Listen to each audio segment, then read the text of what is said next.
aka Geeks.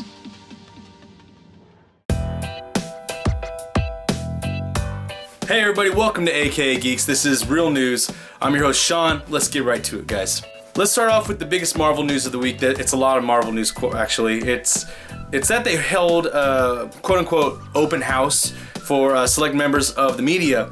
And with this open house, they brought them into some of their studios, some of their offices, and they showed them some stuff. First off, they showed them some dailies from Black Panther. From what I'm hearing, they are awesome. They really show that the world is big and interesting, and it's almost a character of its own from what I'm hearing. Hearing this makes me really excited for the movie. Really looking forward to it. They're almost done with filming this film. Denai Guerra from The Walking Dead, Michonne, she actually finished her filming I think a week ago. So they're really close. They're getting really close. I'm looking forward to this film even more now after hearing what I've heard about this behind the scenes, the dailies that they were shown. Also, what was shown was some stuff from Thor Ragnarok. It was some more behind the scenes stuff. It was actually some stuff that showed director Taika Waititi as the character that he's going to play in the film.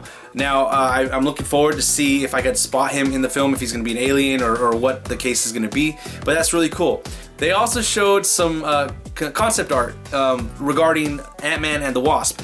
From what I hear, some of it is really cool. Ant-Man using a lot of his giant man abilities. In one specific photo, he's laying across a gap in something, and people are using him as like a bridge. So that's pretty cool. I like this openness that they're allowing the media to have with their product, with their properties, their movies, their upcoming movies. Hopefully, I've only heard from a couple outlets regarding this stuff. I want to hear more in depth of people's visit with this open house. All right, and sticking with MCU news, I spoke about it, I think it was last week, regarding Spider-Man, Tom Holland's Spider-Man and Spider-Man Homecoming, and how many movies he's going to stay in the MCU. Well, it was confirmed by Kevin Feige that yes, he's supposed to be appearing in 6. It's going to be, he already appeared in Civil War. He's got Spider-Man Homecoming. He's going to have Avengers Infinity War. He's confirmed now officially for Avengers 4, and then also going to be in sequel to Spider-Man Homecoming. That's 5. So there's one film in there that they have not spoken about yet.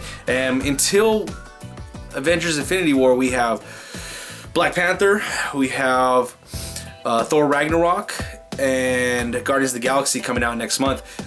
So we have 3 movies that I can think of off the top of my head. I know there's another one in there sometime at the beginning of next year.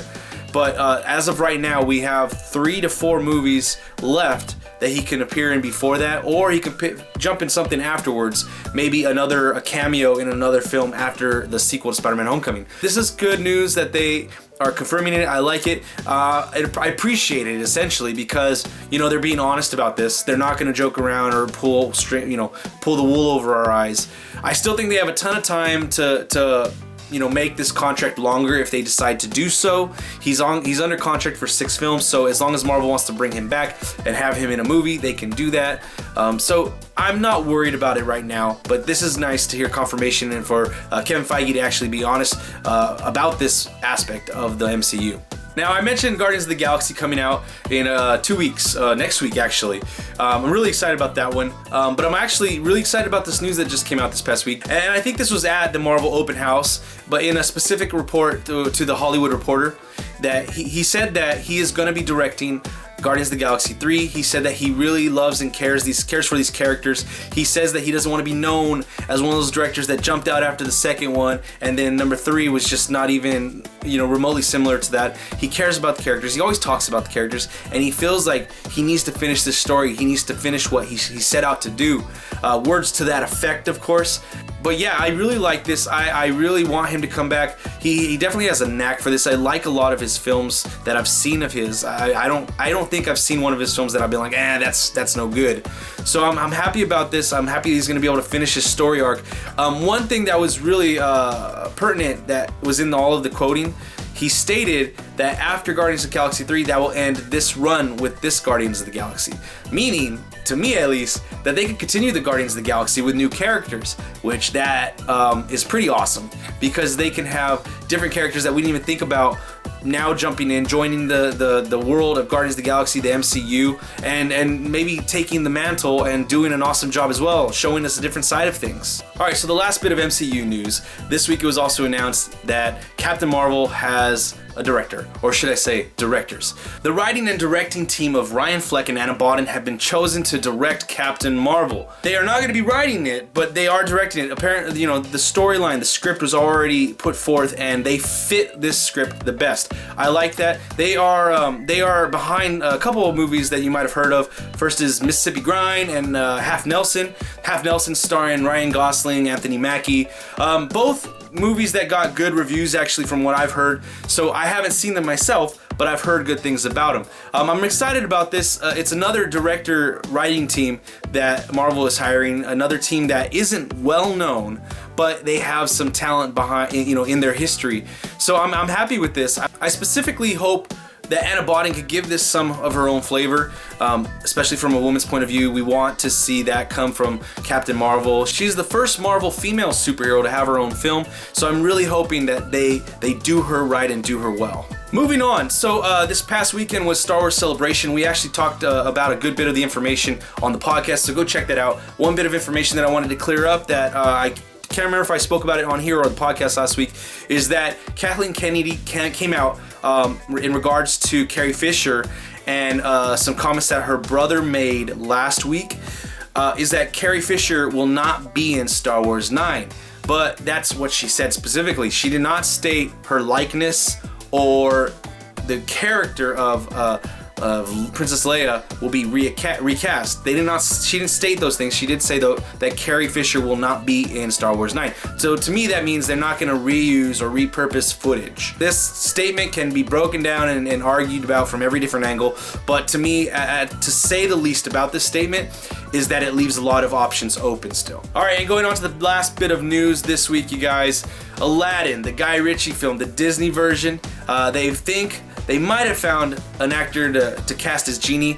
As of right now, Will Smith is in early talks to play Genie. Now, I've talked about this film before. I like Guy Ritchie, but he definitely has a specific style to him.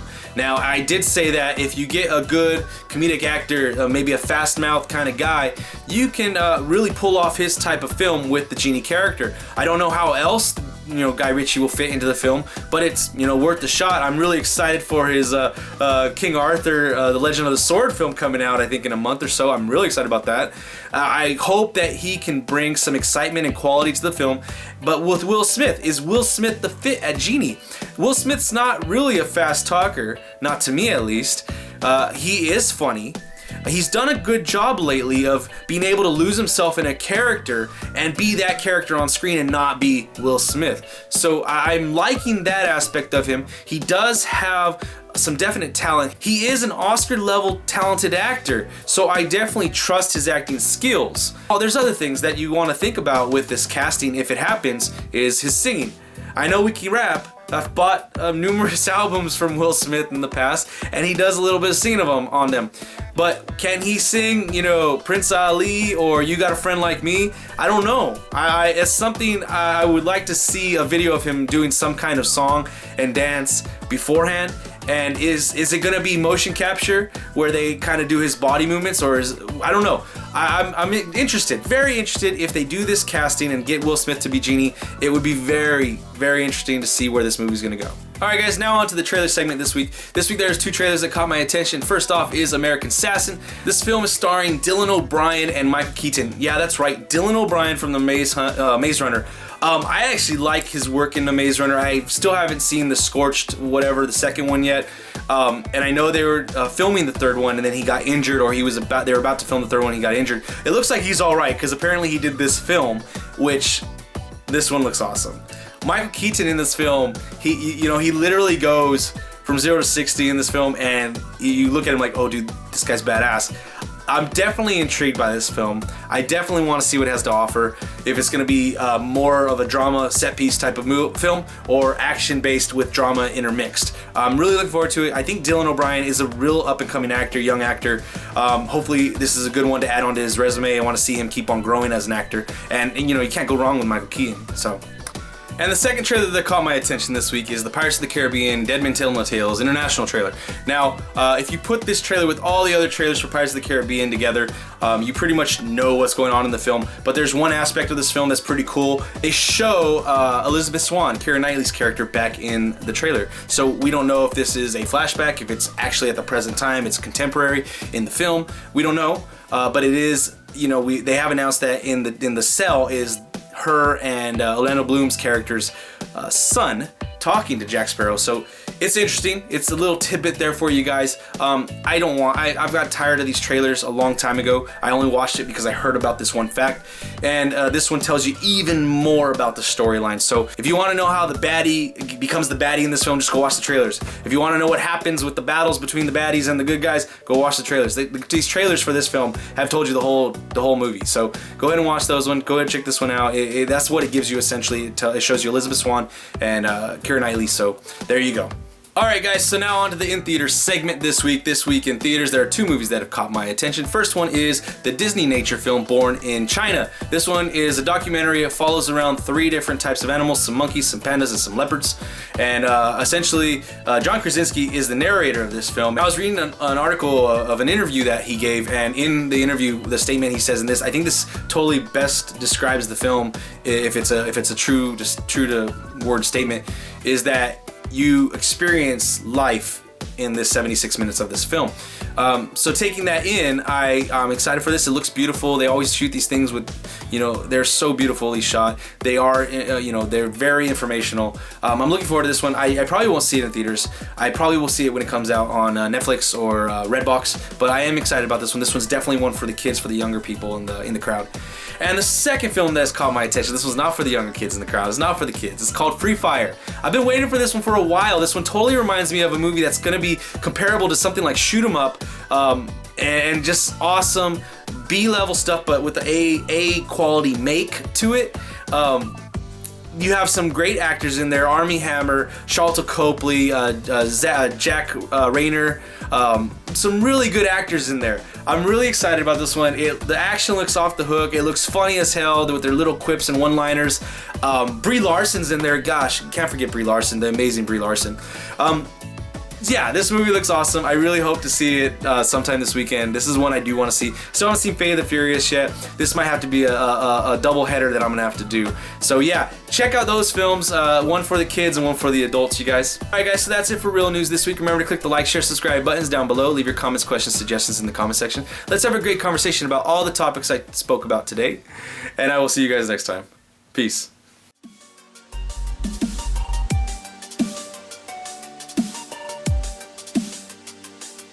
AK Geeks.